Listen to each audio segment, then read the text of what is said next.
Hey everyone, it's Chaz. I'm back with another video, and this time I'm going to be talking about the Amazon Technical Academy because, as I said in my previous video, I got in. So when I started telling people that I got into the academy, So when I told people that I got into the academy, I started getting a lot of the same questions. So I figured I'd just answer them here, since it does seem like a lot of people want to know about the steps leading up to the start of the program. So I hope you enjoy. The first question I often got from people when I told them that I got in the ATA is, what is your background? And a lot of times they did not use the word background. But for the sake of this video, I'm going to assume that they were asking this with good intentions, and I'll just answer it. So my mom is black, my dad is white. I grew up in the Bronx, New York City, in the Castle Hill housing projects. We didn't have a lot of money, neighborhood was rough, but my parents were really strict when it came to education. Like my dad was a math whiz. So I got to kindergarten already knowing how to add, subtract, multiply, and divide. I already knew fractions, and all through school I was way ahead when it came to math, at least up to 8th grade. Once we got to algebra, I was kind of on my own. But yeah, being good at math helps develop your problem solving skills, and a lot of computer science and programming is problem solving. So yeah, I think it really helped. Do you have a degree? Yes, I do. I have a bachelor's degree in economics. Having that experience of, having to write academic papers and meet deadlines and things, I mean, college is kind of hard. So just getting through it and getting your degree actually does prepare you, not necessarily for the real world, but it does prepare you pretty well for getting things done. Now, would I say that it helped me get into ATA? Honestly, no. If you look at the ATA documentation, they are all about diversity, and they want people from all different types of backgrounds, including education backgrounds. So there are people that they accept into the program with PhDs, and there are people in the program with GEDs. The degree is nice to have, but I would say in terms of getting into ATA, I don't think it was needed at all. Did you have any coding experience before applying? I'm going to say yes, but let me explain. So, all growing up, I was pretty interested in computers, although my family didn't have one. But in my math textbooks, there were always these extra parts that showed programming logic in BASIC, because I'm that old. The textbooks had BASIC in them at the time. And so, even back then, I was trying to understand the logic.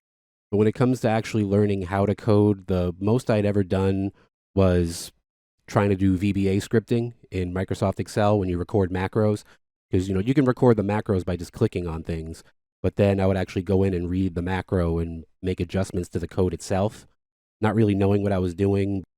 Now, I didn't really actually start trying to learn how to code until I put in my application for this program last August. That's when I went on YouTube, started watching tutorials. I really liked the tutorial by a channel called Bro Code. There's a 12-hour Java tutorial and also a 12-hour Python tutorial, and I went through both of them. The tutorial even shows you how to download the development environment so that you can follow along and practice coding.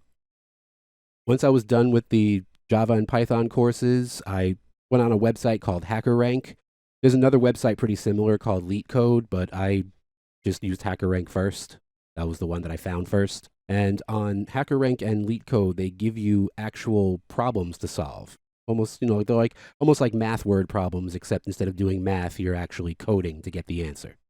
And it gives you a bunch of test cases. They're pretty tricky. Sometimes you have to watch for certain situations where your code makes sense, but then it doesn't work for one very specific situation. So it helps you to think and be really careful when it comes to writing good code. So I really like those websites. But yeah, once I was able to solve all of the easy problems on HackerRank in Java and in Python, I finally decided to take the exam. And that actually leads me to the next question that I wrote down, which is, what did you do to prepare for the ATA assessments, the MCAT and the technical assessment? So I've already talked about how I prepared for the technical assessment. When it comes to the MCAT, which is a test on your communication skills, your logical reasoning, your math and reading ability, and job specific skills. So at least when it came to, logical reasoning, math and reading, I couldn't really study for that. I just kind of had to know it. So, I mean, that just comes with life experience. I did really well on my SAT. I still remember all my SAT words, and I have a degree. So I spent 4 years in college writing papers that required fancy college words. So it helps to have all that experience because when it came to those parts of the exam, nothing really surprised me. The only thing that I really could prepare for on the MCAT was the job specific skills because I know that at Amazon, the main thing that drives your job specific skills are the Amazon leadership principles.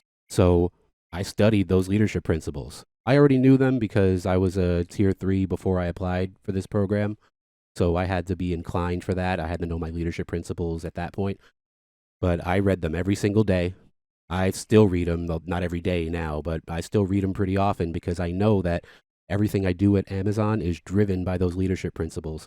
So when I took that part of the MCAT, I was always thinking about the leadership principles. And I was thinking, which leadership principle applies to this question? And then which answer best applies to that leadership principle? And that's how I took the test. Right. And this last question, it's not one I get very often, but I feel like it's sort of important to answer. What are you doing now to prepare for the course? So the course hasn't started yet. We're 33 days away. But right now, since I've already solved all of the easy problems on HackerRank, I actually switched over to LeetCode, and now I'm answering all the easy questions on LeetCode as well in Java and Python. And the easy questions on LeetCode are actually a little tougher than the easy questions on HackerRank. So, I mean, it's been a lot of fun having to do debugging and figure out how my code is going wrong the first several times before I finally solve the problem. Once I finish that, I'm going to move on to the mediums. I started watching YouTube videos on algorithms and data structures because I know that those are going to be extremely important for solving the medium problems and also, for the job. And I'm finding that sometimes using those algorithms and data structures knowledge on the easy problems actually gets you to score higher. So I thought that was pretty interesting. Like you end up with faster runtime and less memory, so your solution actually gets a higher score on LeetCode. But yeah, that's it. I'm going to keep everybody updated on Amazon Technical Academy without giving away too much. But thanks for watching, and I'll see you next time.